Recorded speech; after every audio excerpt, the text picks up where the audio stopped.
Hello दोस्तों, स्वागत है आपका आपके अपने यूट्यूब चैनल स्टडी विथ एजे में।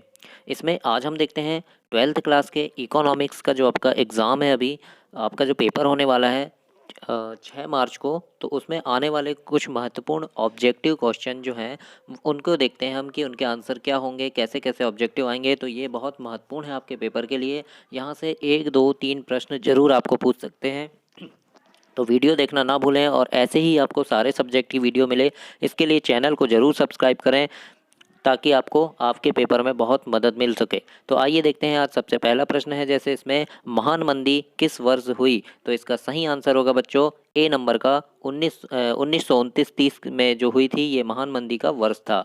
तो 1929-30 ये इसका सही आंसर है।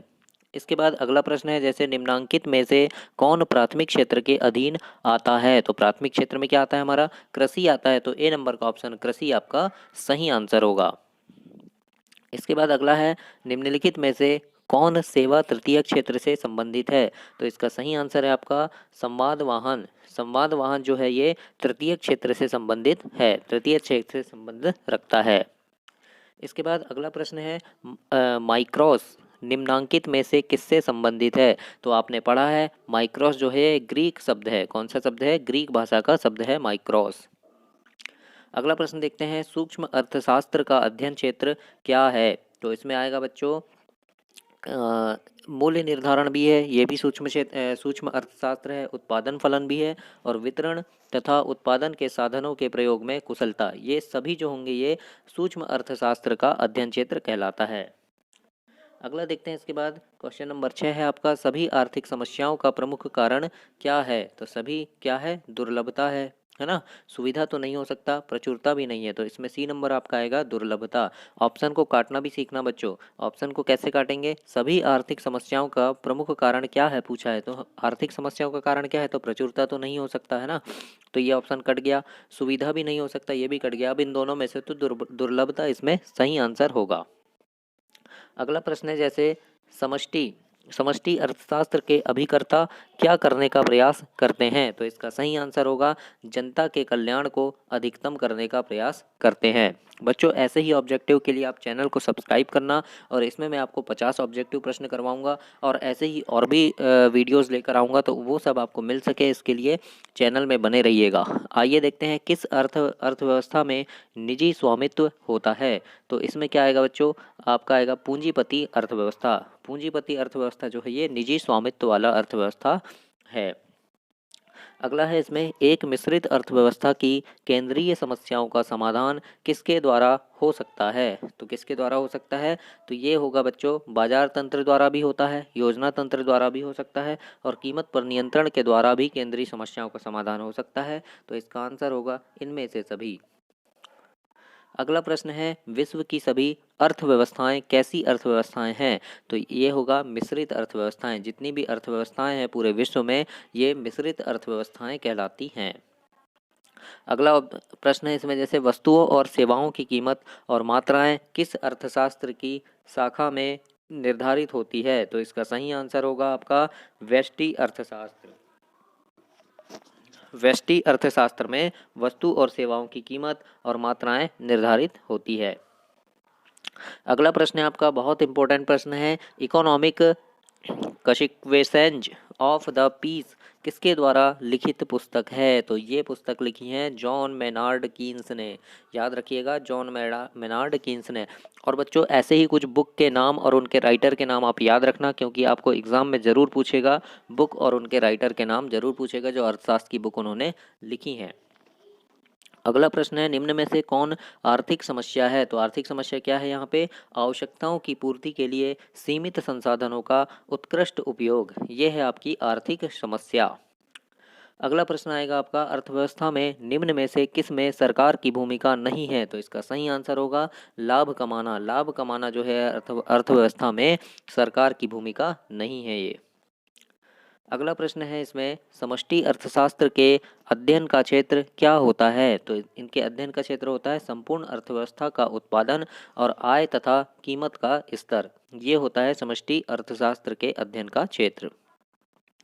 अगला प्रश्न है इसमें, निम्न में से कौन महामंदी का लक्षण नहीं है? तो महामंदी का लक्षण क्या नहीं है? तो कीमत का बढ़ना। कीमत का जो बढ़ता स्तर होता है वो महामंदी का लक्षण नहीं होता। अगला प्रश्न है, अर्थव्यवस्था में उत्पादन के संसाधनों का स्वामित्व किस क्षेत्र के पास होता है? तो ये होता है बच्चों परिवार क्षेत्रक के पास, है ना। अर्थव्यवस्था में जो उत्पादन होता है, उत्पादन के संसाधन का जो स्वामित्व होता है वो परिवार क्षेत्रक के पास होता है। बी नंबर आपका सही आंसर होगा इसमें। अर्थव्यवस्था में निवेश का कार्य किस क्षेत्रक के द्वारा किया जाता है? तो इसका सही आंसर होगा आपका उत्पादन क्षेत्रक द्वारा। अगला प्रश्न है, किसने कहा अर्थशास्त्र धन का विज्ञान है? तो ये प्रश्न है इसका सही उत्तर होगा बच्चों एडम स्मिथ। एडम स्मिथ जो महान अर्थशास्त्री थे, इन्होंने कहा था कि अर्थशास्त्र धन का विज्ञान है। याद रखना, इनके कथन भी पूछता है तो और भी ऐसे जो कुछ महान अर्थशास्त्री जो हैं उनके कथन भी आप पढ़कर जरूर जाना, ताकि पेपर में आपको प्रॉब्लम ना हो और वो आपसे बन सकें। अगला है, आर्थिक समस्या मूलतः किस तथ्य की समस्या है? तो इसका आंसर होगा चुनाव की। आर्थिक समस्या जो है ये चुनाव की समस्या है। सबसे पहले माइक्रो शब्द का प्रयोग करने वाले कौन थे? तो इनका नाम है, माइक्रो शब्द का जिनने सबसे पहले प्रयोग किया, रैगनर फ्रिश। रैगनर फ्रिश जो है इन्होंने माइक्रो शब्द का प्रयोग सर्वप्रथम किया था। अगला प्रश्न है इसमें, निम्न में से किस अर्थव्यवस्था में निजी क्षेत्र एवं सार्वजनिक क्षेत्र दोनों का संबंध है? तो किसका है ये? मिश्रित अर्थव्यवस्था, है ना। निजी और निजी क्षेत्र और सार्वजनिक क्षेत्र ये दोनों क्या कहलाएंगी? मिश्रित अर्थव्यवस्था कहलाएगी। अगला प्रश्न है, किस अर्थव्यवस्था में निजी संपत्ति के अस्तित्व एवं प्रधानता पाई जाती है? तो ये आएगा बच्चों पूंजीवाद। इसके पहले भी हमने पढ़े हैं, पूंजीवादी अर्थव्यवस्था जो है ये निजी संपत्ति के अस्तित्व एवं इसमें प्रधानता उसकी पाई जाती है। अगला है, अर्थव्यवस्था की केंद्रीय समस्या कौन सी है? तो इसका सही आंसर होगा इनमें से सभी, मतलब साधनों का आवंटन, साधनों का कुशलतम उपयोग और आर्थिक विकास, ये सभी जो हैं ये अर्थव्यवस्था की केंद्रीय समस्या हैं। अर्थशास्त्र अध्ययन करता है। व्यष्टि अर्थशास्त्र जो है अध्ययन करता है, किसका अध्ययन करता है? तो ये व्यक्तिगत इकाई का अध्ययन करता है। अगला प्रश्न है, एक व्यक्ति के पास संसाधन होते हैं, कैसे होते हैं? तो बी नंबर का आएगा इसका, सीमित संसाधन होते हैं ना, सीमित संसाधन व्यक्ति के पास होते हैं।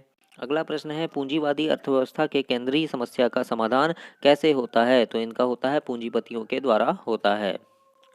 अगला देखते हैं, वह तालिका जिसमें उपभोक्ता द्वारा विभिन्न कीमतों पर मांगी गई मात्राओं को दर्शाया जाता है उसे क्या कहा जाता है? तो उसे हम क्या कहते हैं? उपभोक्ता मांग अनुसूची कहते हैं, यानी उपभोक्ताओं की मांगों को दर्शाया जाता है इसमें। अगला प्रश्न है आपका, निम्नलिखित में कौन सी आर्थिक क्रियाएं अर्थशास्त्र की अध्ययन सामग्री के अंतर्गत सम्मिलित की जाती है? तो इसका सही आंसर होगा बच्चों सी नंबर का आपका, ए और बी दोनों, मतलब असीमित आवश्यकताओं से जुड़ी आर्थिक क्रियाएं भी और सीमित साधनों से जुड़ी आर्थिक क्रियाएं, ये दोनों उसमें संबंधित है। अगला प्रश्न है, निम्नलिखित में से कौन उत्पत्ति का साधन नहीं है? तो मुद्रा जो है ये उत्पत्ति का साधन नहीं है। अगला प्रश्न है, अर्थव्यवस्था की केंद्रीय समस्या कौन सी है? तो सबसे इसमें कौन सा आएगा? डी नंबर की, कि उत्पादन कैसे हो, है ना, क्या उत्पादन हो और उत्पादित वस्तु का वितरण कैसे हो, ये सभी जो है ये अर्थव्यवस्था की केंद्रीय समस्या हैं। अगला है, व्यष्टि अर्थशास्त्र अध्ययन है, क्या है ये? तो एक विशिष्ट फर्म का अध्ययन है ये। अगला प्रश्न है, वह तालिका जिसमें उत्पादक द्वारा विभिन्न कीमतों पर बेची गई मात्राओं को दर्शाया जाता है उसे क्या कहते हैं? तो उसे हम क्या कहते हैं आपका? उसे हम उत्पादक पूंजी अनुसूची कहते हैं। अगला देखते हैं, निम्न में से किस अर्थव्यवस्था में कीमत एवं नियोजन तंत्र मिलकर केंद्रीय समस्याओं का समाधान करते हैं? तो पूंजीवादी अर्थव्यवस्था में करते हैं। अगला प्रश्न है, विभिन्न कीमतों पर बाजार में मौजूद सभी उत्पादकों द्वारा बेची जाने वाली मात्राओं को दर्शाने वाली तालिका को क्या कहा जाता है? तो इसका सही आंसर होगा सी नंबर का आएगा बच्चों, बाजार पूर्ति अनुसूची, ये आपका सही ऑप्शन है। अगला देखते हैं, निम्न में से कौन अर्थव्यवस्था की केंद्रीय समस्या नहीं है? तो विदेश व्यापार कैसे बढ़े, ये इसकी केंद्रीय समस्या नहीं है। अगला प्रश्न है, विभिन्न कीमतों पर बाजार में मौजूद सभी उपभोक्ताओं के द्वारा खरीदी जाने वाली मात्राओं को दर्शाने वाली तालिका को हम क्या कहते हैं? तो क्या कहते हैं इसको? तो बाजार मांग अनुसूची इसको हम कहते हैं। अर्थव्यवस्था को वर्गीकृत किया जा सकता है। कैसे किया जा सकता है? तो मिश्रित अर्थव्यवस्था के रूप में इसे वर्गीकृत हम कर सकते हैं। लोग प्रयास करते हैं। कैसे, क्या प्रयास करते हैं? तो अपने संसाधनों का सर्वोच्च रूप से उपयोग करने का उपभोक्ता विवेकशील होता है। अगला प्रश्न है आपका 40 नंबर का, और इसमें ये आपका आखिरी प्रश्न होगा। इसके बाद अगली वीडियो देखना। तो उपभोग, इसमें लिखा है, उपभोग के वक्त विभिन्न वस्तुओं का चयन करते वक्त एक क्या होता है? तो क्या होता है? जब वह रुचि व अभिरुचियों के अनुरूप चयन करता है ना। तो ये करते वक्त जब वह रुचि और अभिरुचियों के अनुरूप चयन करता है, ये इसका सही आंसर होगा।